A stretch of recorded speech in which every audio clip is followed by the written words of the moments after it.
به روح تیمور بزرگ چنان کنم که گریز از سمرقند رو بر هر قراری ترجیح بده. صبر کن.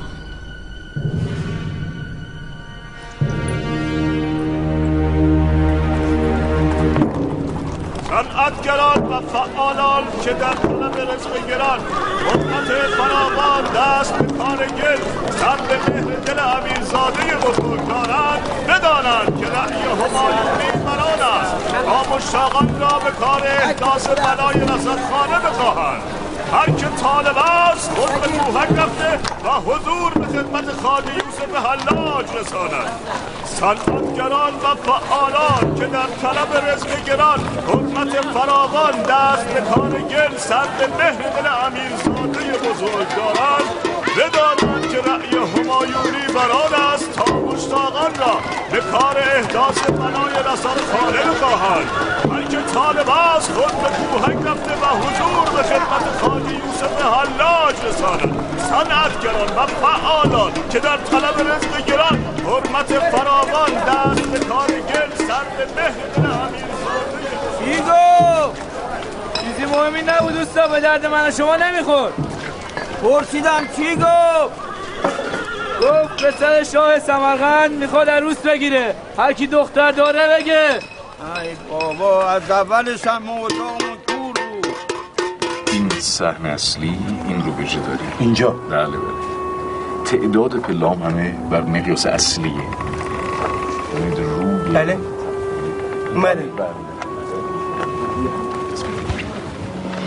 اسمت چیه؟ زفر. چه کار بلدی؟ کارگری. نفر بعد اسمت چیه؟ علی. چه کار بلدی؟ چرا صورتت بستی؟ ناخوشم. ها؟ ناخوشم. چه کاری بلدی؟ ها؟ شناختی؟ کارگرم، سنگ تراش. خوب است. منم مسگرم.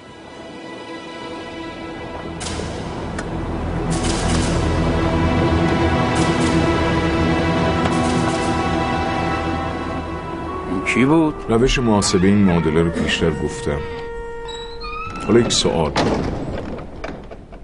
عدد 10 رو به نحوی تجزیه کنید که مجموع بشینید آقایون.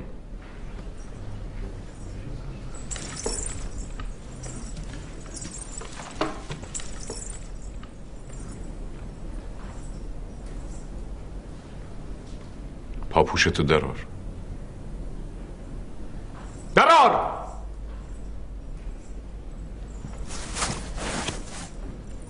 خودت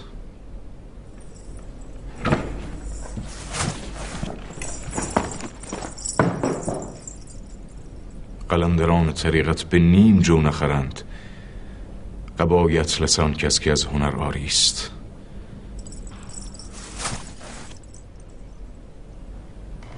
کجای بحث بودیم؟ استاد تجزیه عدد 10. عدد 10 رو به نحوی تجزیه کنید که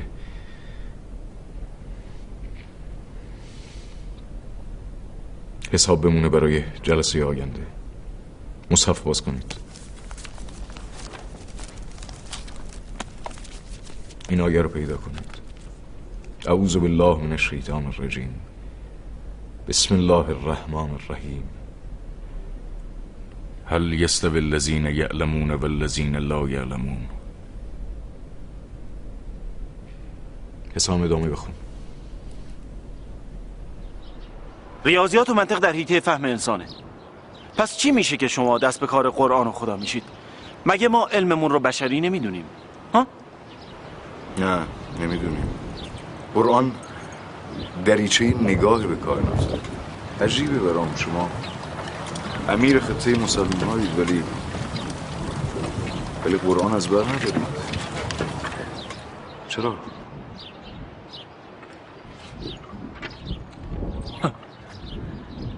این حرفت برای ما خیلی درشت بود جمشید. قول که به 6 ماه نکشید قرآن رو از بر باشم. سلام. جان.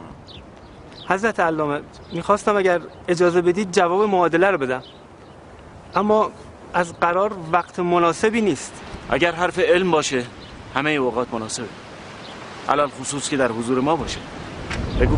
منطق مسئله در این معادله است: بنابر آنچه در علم جبر و مقابله مقرر شده، برای آنکه مجموع عدد دوم با مربع عدد اول خود مربعی کامل شود، به ناچار عدد دوم میبایست با مجموع 2 برابر حاصل ضرب عدد اول در عدد دوم و مربع عدد دوم باشد.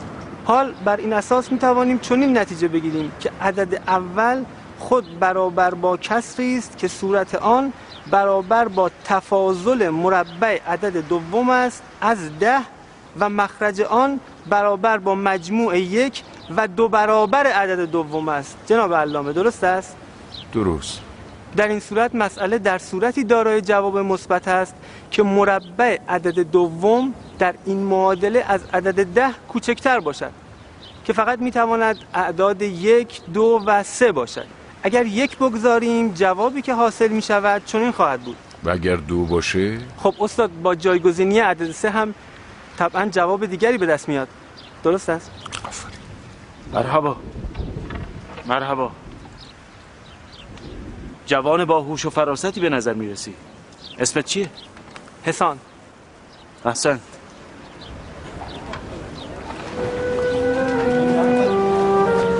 جمشید برای عبداللطیف هم معلمی معین کن تا در سلک علما در بیاد.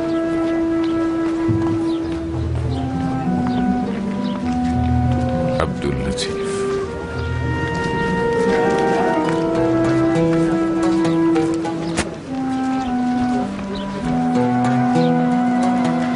همین عبداللطیف.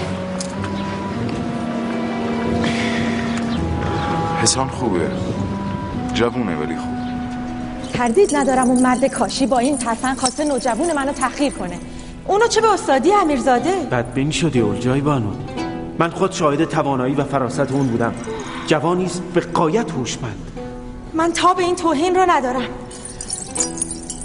اولجای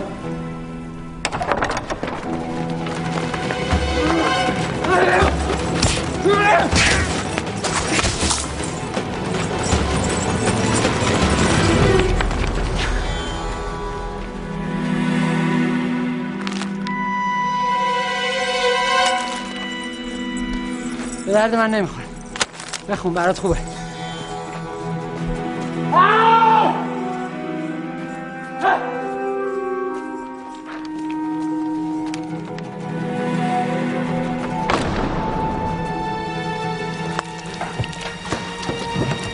احمد، همه عشق من نجوم بود، ولی حیف که از این کاغذسازی سر در آوردم. اینم کم از اون نیست. میگم این کارم کم از اون نیست. قدرشو بدون. آره هرچی علامه تو این شهر هست به یکی مثل شما نیاز داره. اینا رو بزن. چندی بدم بابا جان؟ این همه ورق بکر میبینی به نوشتن وسوسه نمیشیم و این؟ نوشتن چی؟ نوشتن تیپ. چرا؟ ولی تا قانون بوعلی و الحاوی رازی پیش چشممه شرمم میاد دست به قلم ببرم.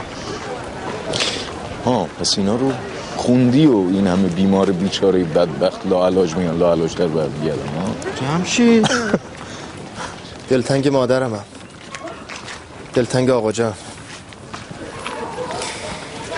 خورشیدو نمیدونم ولی بعید میبینم آقا جون اصلا دلتنگ تو شده باشه. نفس راحت بیتون میکشه. تو امروز تصمیم گرفتید حسان؟ سلام استاد. سلام. چی شده بسه؟ دستکار عبداللطیفه. میخواستیم مشغول درس خوندن بشیم که این بلا رو به سرم آورد و به خفت از دربار بیرونم کرد. چرا؟ سرتو بالا بگی ببینم.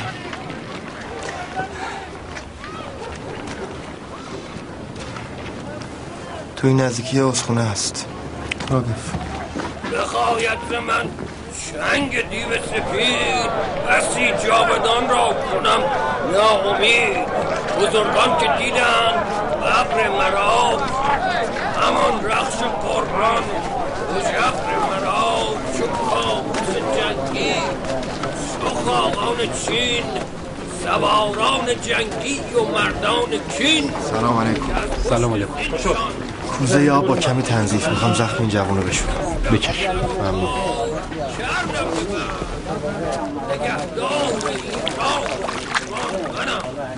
عمو جان آبی که بهشون میدی یادت باشه ظرفشو خاکمال کنی. اینا کافرن، ظرفشون احتیاط داره. شما میدونی چی میگی؟ مگه تو همون مرد کاشی نیستی؟ خب همون که میگن رصد خونه میسازی؟ ببین برادر من، خدا نکنه برادرت باشم. از خدا نمیترسی این همه کفر و دغل در کار مردم میکنی؟ چرا یاوه میگی؟ کدوم کفر؟ کدوم دغل؟ همون کفر و دغلی که به نام ستاره شناسی به خود خلق الله میدید. ببین پسر جان، اینا علمه.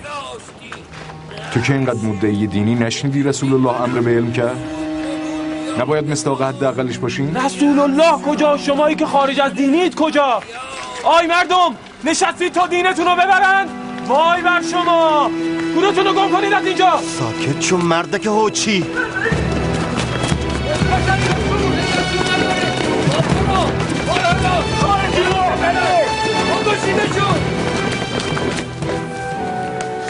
گمونم این بود که شاید یه دم طعم آرامش رو تو سمرقند بچشیم، اما اینجا رو ناامن‌تر و دیواراشو تنگتر میبینم. همیشه همین بوده. کاشونم همینطور بود. چه توفیری میکنه؟ ما این درد داره. مردم کوچه و بازار گناهی ندارن، نمیدونن.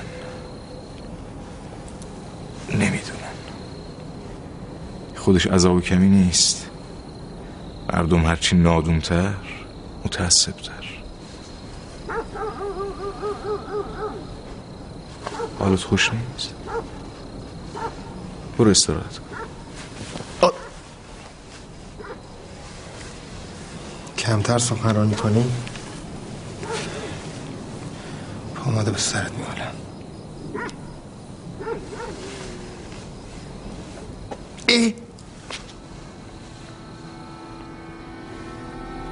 احسن مرحبا. چشم امیر سمرقند روشن. کار به جای رسیده که محترمان دربار ما رو در کوچه سنگ میزنند و میآزارند. پس گزما و شهنای ما در کوچه چه میکنن؟ ها؟ از پاسداری و مراقبت فروگذار نیستیم. اگر پاسداری اینه پس چه خوشبختیم ما که خود به کار دیوان نشستیم. غیاث الدین جانب احتیاط رو نگه نمیداره. بر سر هر برزن به کلام با دیگران می نشینه. حریمشون امن باشه و مطمئن. همه حواستون به اونها باشه. مویی از سرشون کم بشه، سرتون از بدنتون کسر میکنه. برید.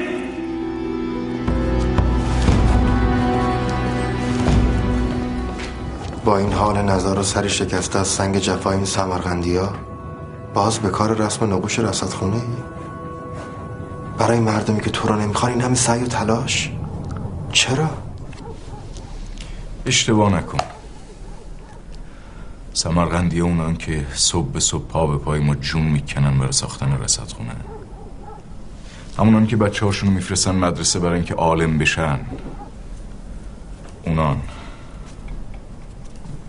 اینایی که تو دیدی به لحاظ قوه عقلی مستضعفن. همین تعدادشون هم زیاد نیست.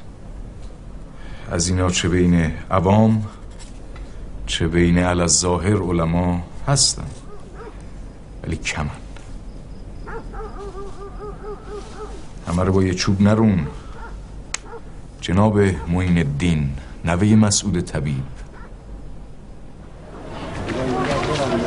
سریع‌تر کار کنید، زود باشید. کاریا رو لازم داریم ها. جناب غیاث الدین کجا؟ بالا.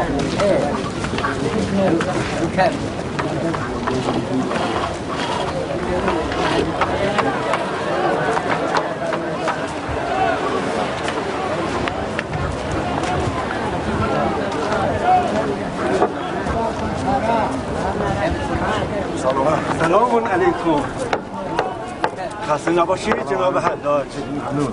خوش آمدید. ممنونم. امر فرموده بودید خدمت برسم. هیچ شب دست.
منو میشناسی؟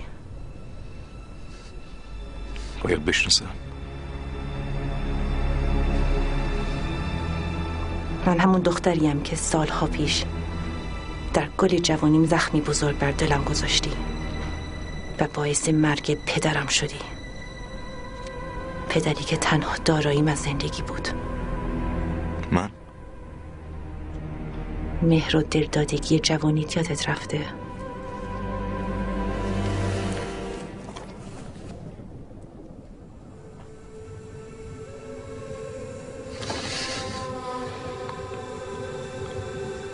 آی بانو. بله، آی بانو. عدالت خدا رو ببین. امروز من انتقام گیر قهر اون شدم. اشتباه میکنی. اون قصه کار من نبود. جبر عمل خود عبدالغفور بود. و چقدر بدبخت بود. سالهاست این تیغ رو به قهر و کین آب دیده کردم. کینتو کنار بذار، حرف حق بشنوی. حرف حق. مرد باش و مردونه بمیر.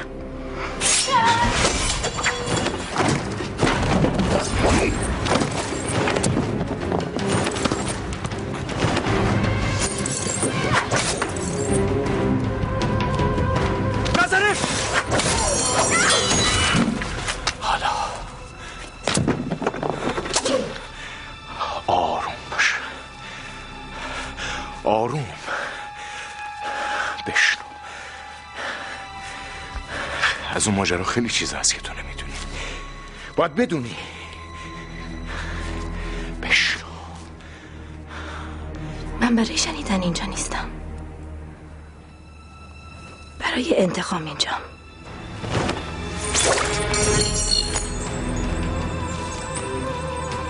حماقت نکن.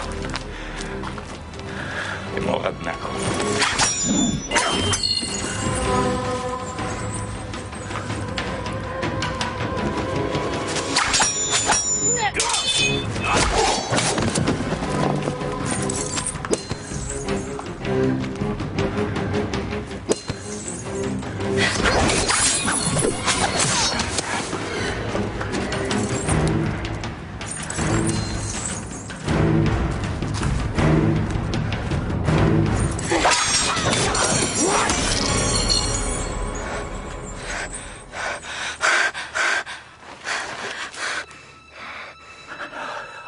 حالا خوب گوش کن. جوان بودم. ساده و احمق به هر چون گفت اعتماد کردم. به پدرت ستون خونمو خراب کرد. اون با اون داروغه نامرد دستم داشت به خون آلوده میشد. میفهمی؟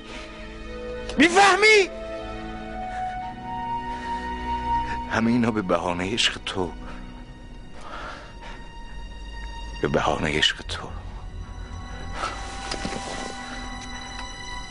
اینا با دل من روا بود.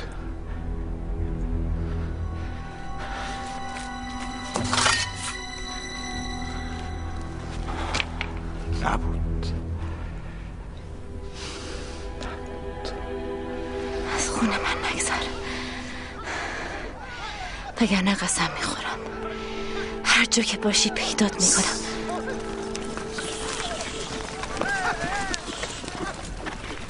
بگه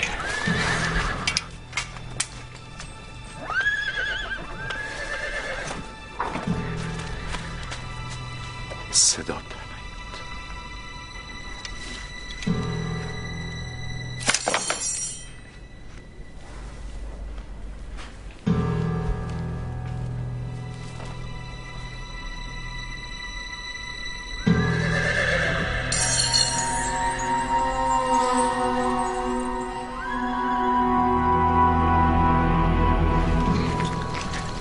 حکیم فرزانه ما چطوره؟ شکر خوبه. خسته به نظر میرسی؟ نه خوبه. اجازه بدید من داخل مرتب کنم. نه همینجا میشینیم زیر سقف آسمان. غمزه نگاه ناهید و به زودی همه این ستاره ها رو از همینجا رصد خواهیم کرد. جمشید در راه که می اومدیم باب بحثی با قاضی زاده رومی باز شد. بگو چی میگفتی؟ گفتم از زمان ارشمیدس تا به امروز این همه در باب نسبت محیط به قطر تلاش کردن و این بی جهت نبوده. خب چرا این مسئله تا به این حد مهمه؟ و چرا اینقدر جهت؟ چرا مهمه؟ ببینید اگر ارقام ناصحیح رو به جایی برسونیم که دور بشه، به یه قاعده‌ای میرسیم که اون وقت میتونیم نسبت محیط به قطر رو پیدا کنیم. از بازکارای هندی‌ها تا اصحاب قبالای قوم یهود، تمام این سالها همشون بر این بوده که از این نسبت پی به قاعده طبیعت ببرن. هستی بر مبنای دایره است دیگه. توی همین رساله محیطیه این موضوع رو بهش اشاره مختصری کردم. کامل نشده ولی یه اوراقیش هست. میرم میارم.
شما خود مسبوقید که امیر حتی در نیمه کارزار هم منو در جوار خود نگه می داشت. حالا چی شده که نیمه شب بیخبر از من به سوی اون مرد کاشی میره؟ از شور دل امیر به دانش آگاهه، دلبری میکنه.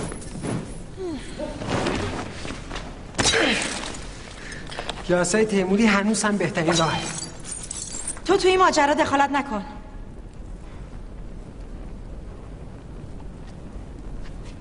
اگه رخصت بدید چاکر راه مناسب و یافته.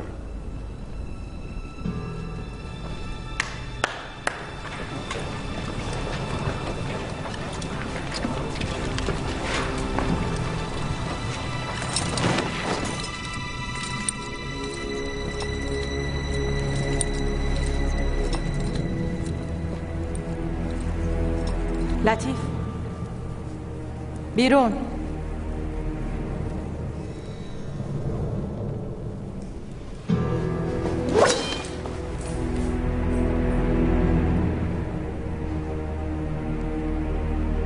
این یکی از اوناییه که غیاث الدین رو تو کوچه سنگ زدن. به بیچارگی و عجز من رحم کنید. من چه میدونستم که برای شما و وزیر اعظم این گونه گرون میاد. ما بنده شماییم. جان ما تحفه ناچیزیه. به 10 سر عائله گناه بیخردی منو ببخشید. نامت چیه؟ من مغموم مونده، نامم محزونه.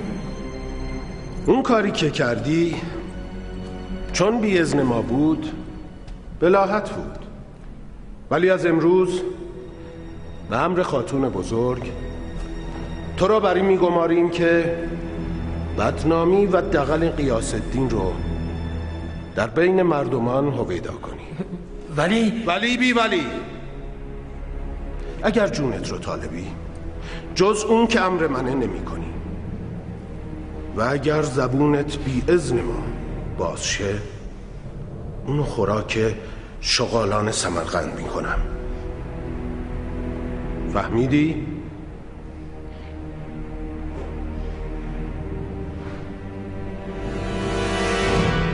گفتی که قرآن چراغ راهت با آسمان هاست. حالا که ما رو به حفظ قرآن ترغیب کردی جلوه‌ای هم از اون به ما نشون بده. جلوه‌ای؟ شما حتما میدونید بطلمیوس 9 فلک رو مثل پوسته های پیاز به هم چسبیده میدونه، ولی اینطور نیست. سوره رعد یادتونه هست؟ همون ابتدای سوره به خداوند آسمان ها را بدون ستون برافراشت. من تصور میکنم افلاک رو یک قوه‌ای به هم جذب میکنه، یک قوه دیگه‌ای دفع میکنه تا تعادلشون حفظ بشه. این یه جلوه. باید جاذبه‌ای در میون باشه. پس اسباب سحر تو این گونه است. این اقلشه.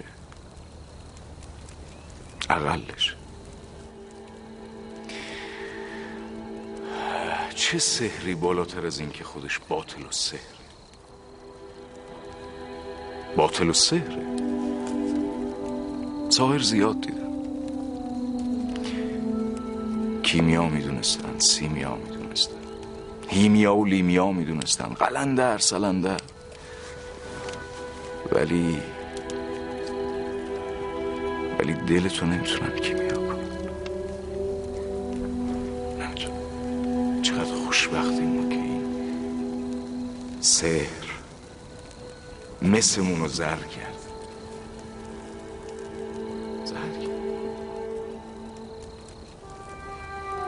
سحرگر سحره اینه.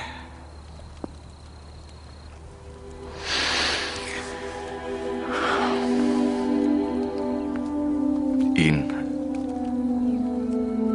آسمون با این همه ستاره، چه ها که به خودش ندیده از اون عاشق کل.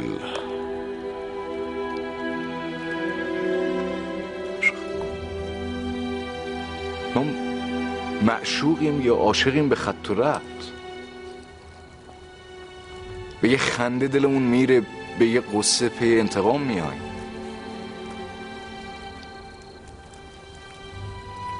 بنازمون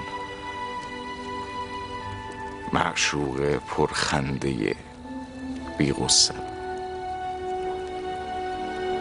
پرمحبت، بی منت.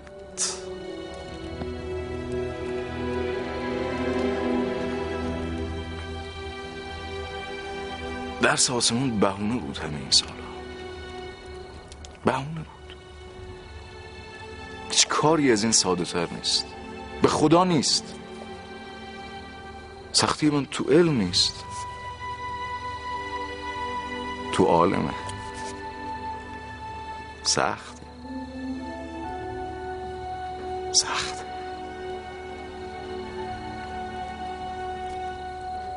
من خواستم عاشقی کنم. چیکار کنم خودشو تو آسمون به من نشون.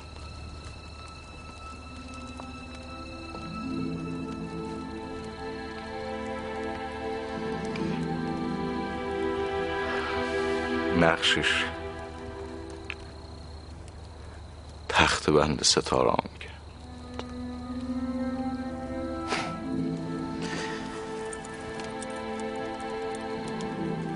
در بازار تو جز غبطه و حسرت مار و متاعی نیست.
شما خود مسبوقید که امیر حتی در نیمه کارزار هم منو در جوار خود نگه می داشت.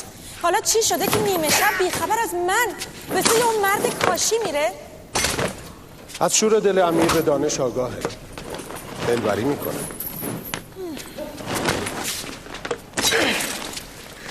یاسای تیموری هنوز هم بهترین راهه. تو توی این ماجرا دخالت نکن.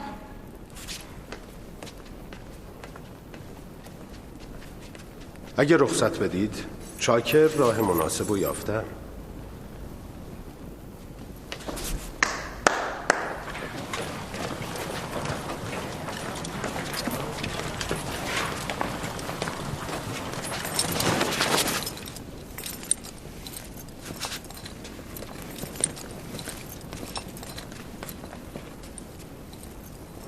لطیف بیرون.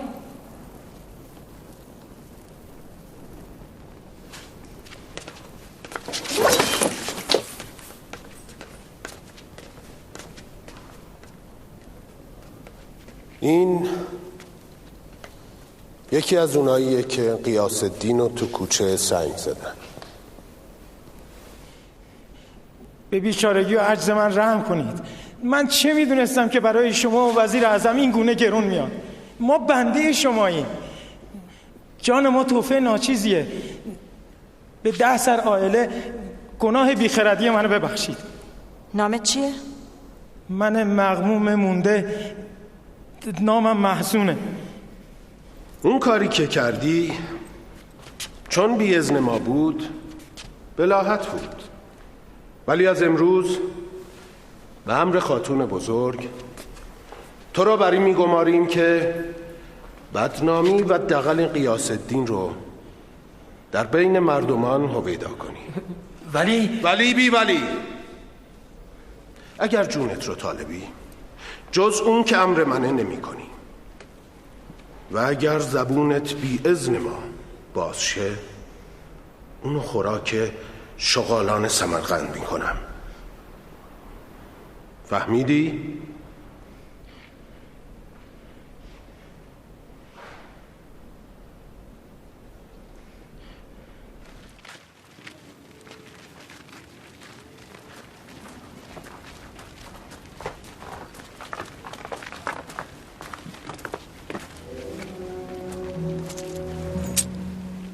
این قول من به شما میمونه، قول شما به من. از بیابون گرفتیم، آماده است.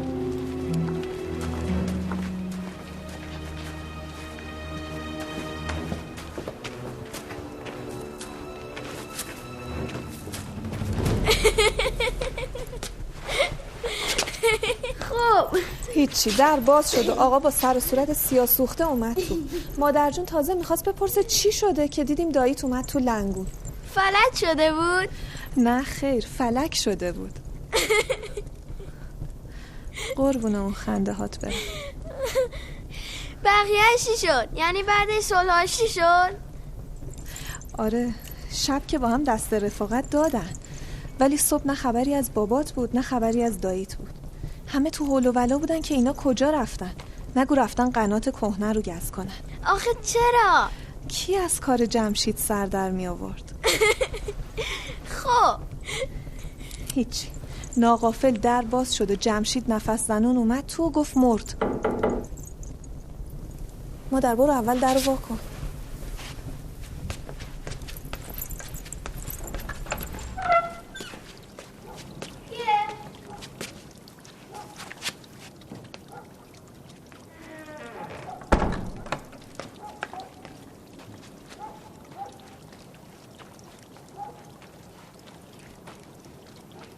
پرسیدم کیه؟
چه شده؟ با تو هم؟ خوب بود، بهتر شده بود. این بار درد به جونش خورده، نه جسمش. نه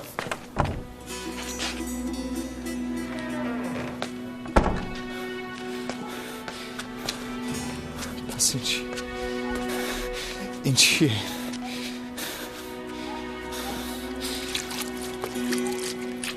لطمه که روش آزرده 100 چندان خونی که از کف داده. خدا، ای خدا، ای خدا، ای خدا.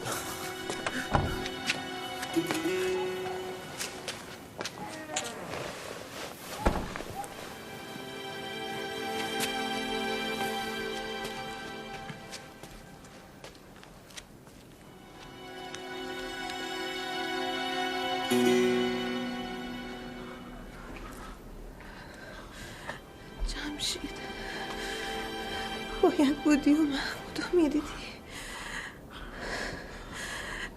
الهی بمیرم، بچم ترسیده بود خیلی.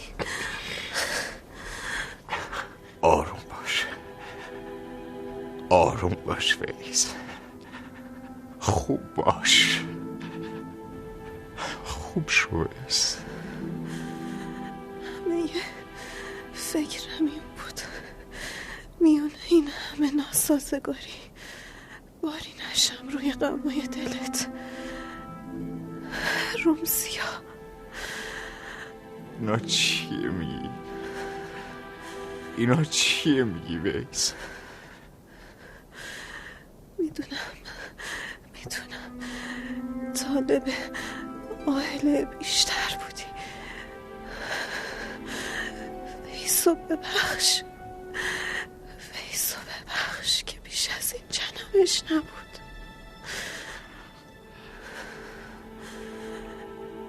زخم زبون میزنی؟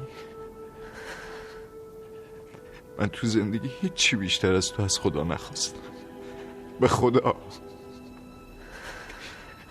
اگه سر از این بستر برداری قول میدم برگردیم کاشون. این بستر سر اون نداره که با ویس فدا کنه. ویس باید فدا کنه.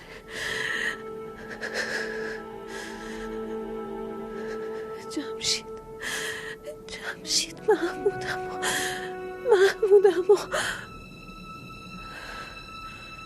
ویس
الا الله لا اله الا الله لا اله الا الله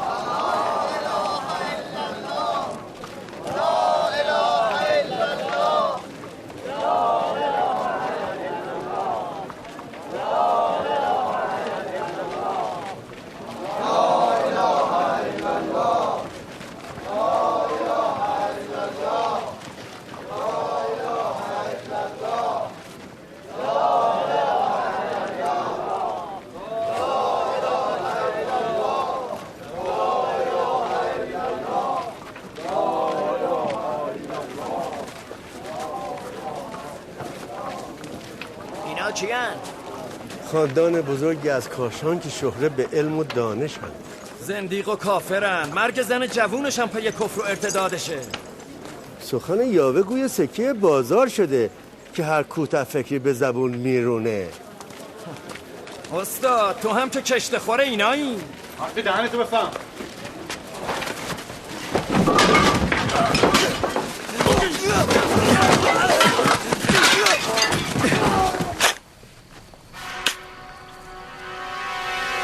این گورو برای کی میکنی؟ برای همسر جناب قیاستی. دست نگهدار. چرا؟ چون ما اجازه نمیدیم همسر یه جادوگر ملحد توی گورستان مسلمونا دفن بشه.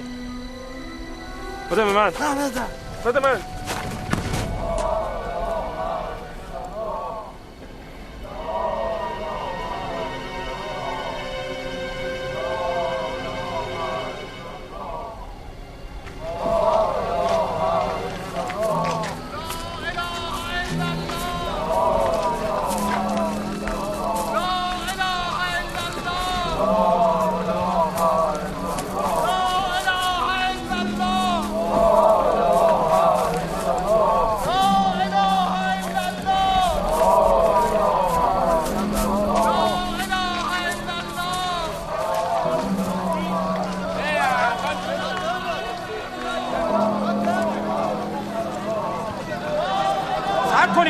صبر کنید. کجا؟ اینجا گورستان مردمان پاکتینته. مرده شما که از جادوگران و ملحدینید عذاب بر رفتگان ما رو زیاد میکنه. شرم کن. من قاضی زاده رومیم، همراه و همگام با امیر بزرگ اولوغبیک میرزا. هیچ میفهمی چی میگی؟ تو خدا رو نمیشناسی و دم از خدا میزنی؟ ما خدا رو فراموش کردیم یا شما که امیر بزرگ رو اغفال کردید و کاری کردید که از امر خدا رو برگردونه؟ من خود مطلعم شاهرخ شاه از اون چی که درگذره دلش ناشاده. اون که ناشاده خداوند از کار شما بنده ها. در شگفتم که شما رو چه نصیحتی کنم که این چنین گمراه شدی، که این مردم سمرقند این چنین کوته فکر بودن که من به خاطر ندارم. کی؟ اجازه نمیدیم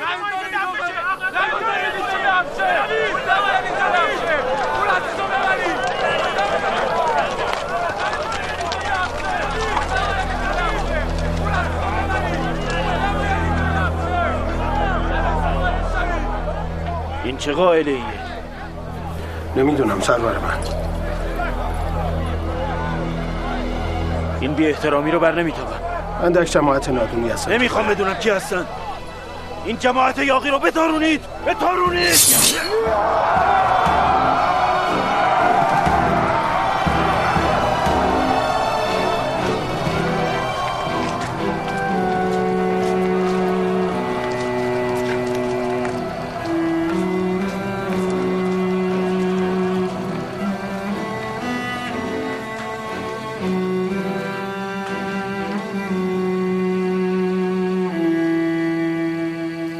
میخوام بدونم ریشه این عداوت از کجاست و آبشخور اون از کجا. محترمان دربار ما در همه جا باید محترم باشن. فهمیدید؟ جسارت به اونها و جسارت به سلطانه. برای مسبب این اتفاق جزایی جز مرگ نمیشناسم. سربازان اردای بر حفاظت آنها گمارده شده. زین پس لحظه ای از اونها غافل نیستیم. حال که چون این اتفاق شنیعی رخ داده، عزیزی از عزیزان من همسرش رو از کف داده. چی شده که امیر خود رو چنین برآشفته میبینم؟ شنیدم در شهر بلواییه. بدین خاطره؟ نابخردی مردمان و نااهلی حسودان. کاش شما هم به قصد سرسلامتی خود رو در مراسم تدفین همسر قیاس نشون میدادید. امیرزاده این رو دون شأن ما نمیدونن که برای تسلی زیر دستامون عازم قبرستان باشیم؟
پس از آن که در باب نسبت محیط به قطر و اصم بودن آن ژرف نگریستم و نهجی که جناب ارشمیدس ثابت کرده و افضل تر از او ابوالوفای بوزجانی تلاش نموده و فاضل تر از آن دو تن شیوه ابوریحان بیرونی خوب نگریستم و بر محاسبات آنان خود را قوی یافته و پس از تدبیر آن اعمال را جملگی مختل یافتم.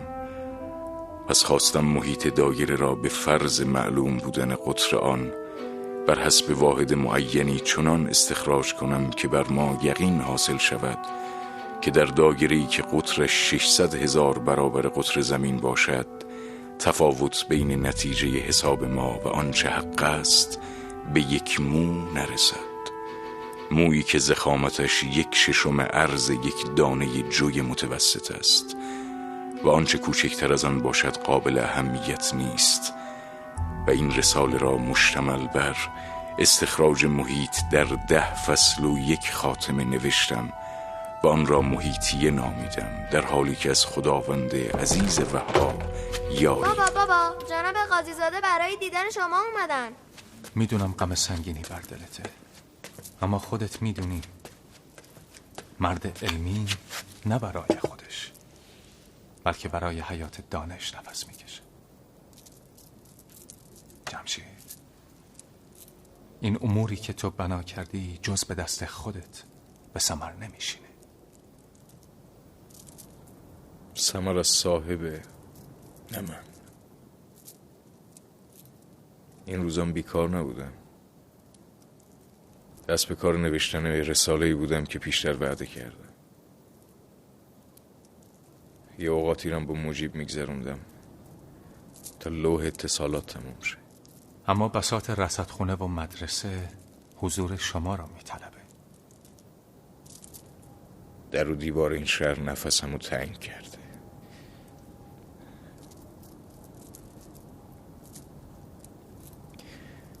با حضور شما خیالم از بابت رصدخونه راحته.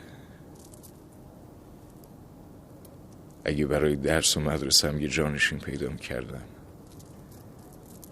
دیگه خیالم از هر بابت آسوده بود. فردا میرم پیش اولغ بیک، بعدشم برمیگردم کاشون.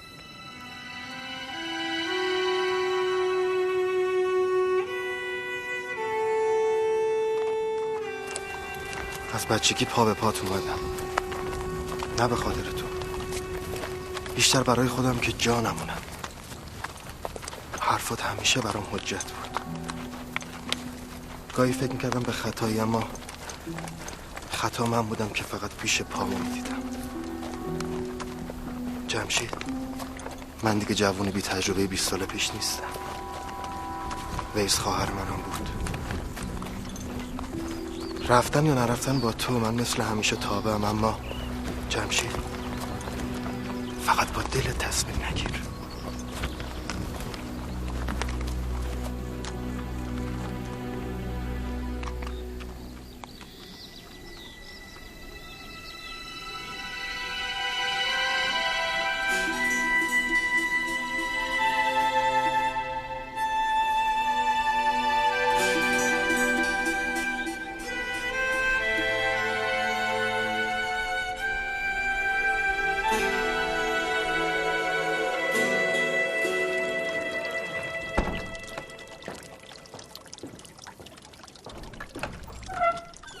بابا کجا میری؟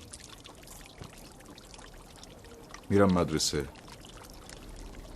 میخوام با شاگردان ودا کنم. بعدم میرم دربار. تو خونه باش، بیرون نرو.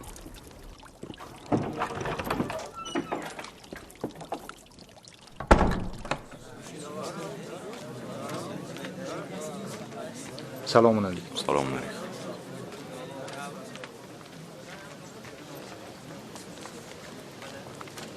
سلام علیکم.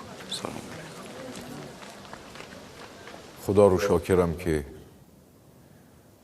عزت داد در همه حال و صبوری داد به وقت اسرت و هرگز جز خیر نخواست. شما بهتر از هر کس واقفید که در این مدت چه ها به من و به خانوادم گذشت و امروز با تکرارش قصد تضییع وقت شما و مکدر کردن خاطر خودم و تازه کردن دردای خودم رو ندارم. به هر جهت به خاطر تعلماتی که به من و به بسته های تنم گذشت در این مدت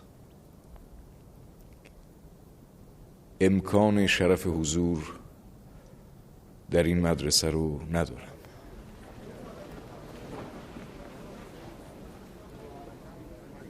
و از این بابت شرمسارم از همه شما. خدا گواهه که محبت همه شما رو منت دارم و هرگز فراموش نمی کنم. هرگز. همه محبت های شما،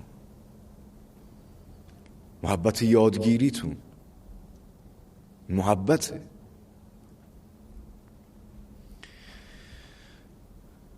شما علامه های آینده این سرزمین هستید. سرزمینی که مردمان بسیار با فرهنگ و بسیار با شعوری داره. سالهاست در عرصه های مختلف، در فرهنگ، در هنر، در همه چیز ستاره های بیبدیلی در این آسمان درخشیده و انشاءالله در آینده هم به همت شما و به عرق ریزان روح شما باز هم خواهند درخشید. فراموش نکنید ایران و ایرانی فرزند خلف علمه، فرزند خلف دانشه، فرزند خلف حکمته. هرگز اجازه ندید یک عده قلیل جاهل که خودشون فریب خوردن و آلت دست یک مشت دیگری شدن شما رو در راه علم ورزیتون و اندیشه ورزیتون و تحصیلتون مانع بشن. هرگز اجازه ندید. دانش کلید آزادیه، دانش طریق آزادیه و هر کس که این رو نمیخواد تلاش میکنه که شما رو استثمار کنه و از شما بهره کشی کنه. دانش کلید آزادی. حضرت خواجه، دریغ که به لحظه وداع شما رسیدم. بر این فقیر جفا نکنید و از علم خود مرا زکاتی بدید. بفرمایید پدر جان، بفرمایید.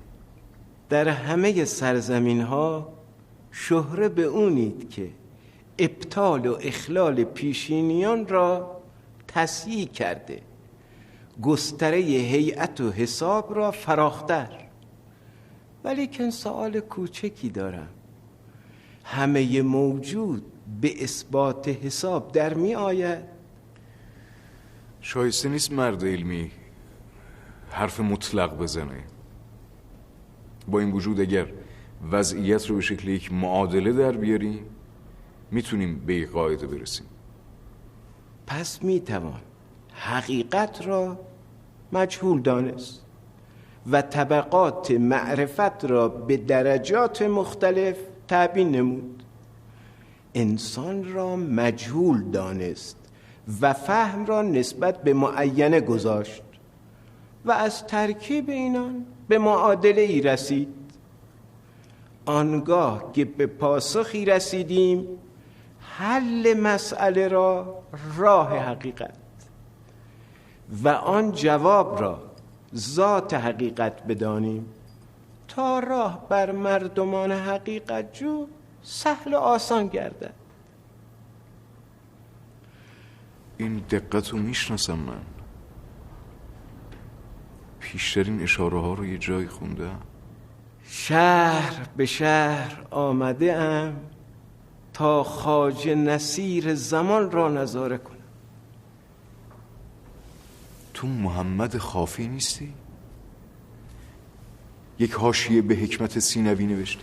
الله اکبر، الله اکبر.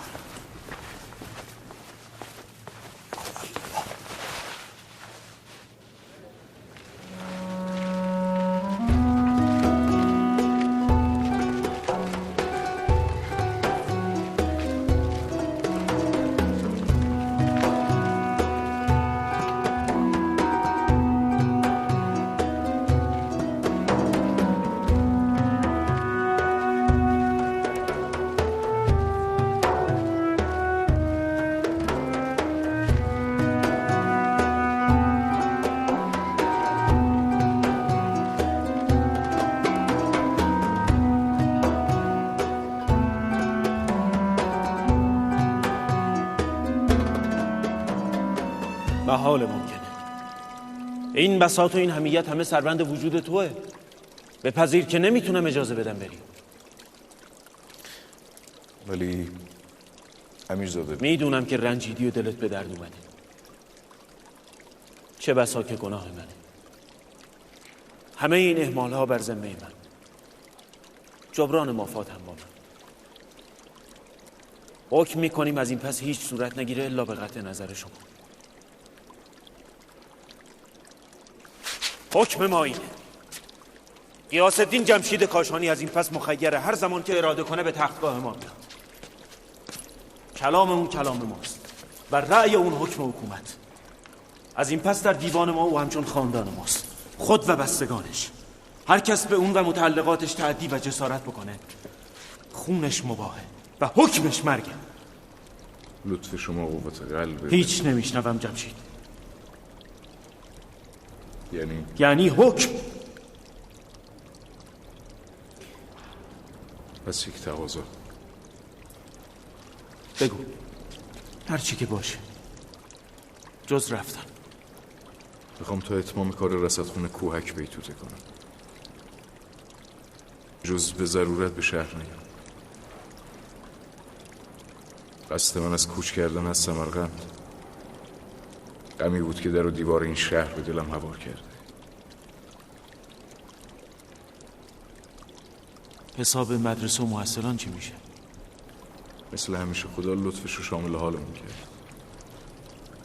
این بار با دردانه دوران، محمد خافی، علامه، البته میلش اگر بموندن باشه.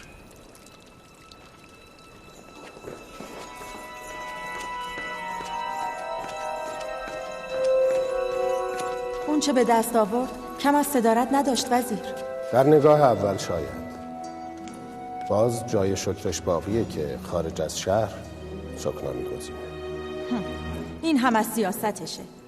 غافلی ترخان؟ اون رصدخانه پا بگیره این مرد کاشی چنان ارتفاع میگیره که هیچ کس دستش به اون نمیرسه. صبوری کنید بانو.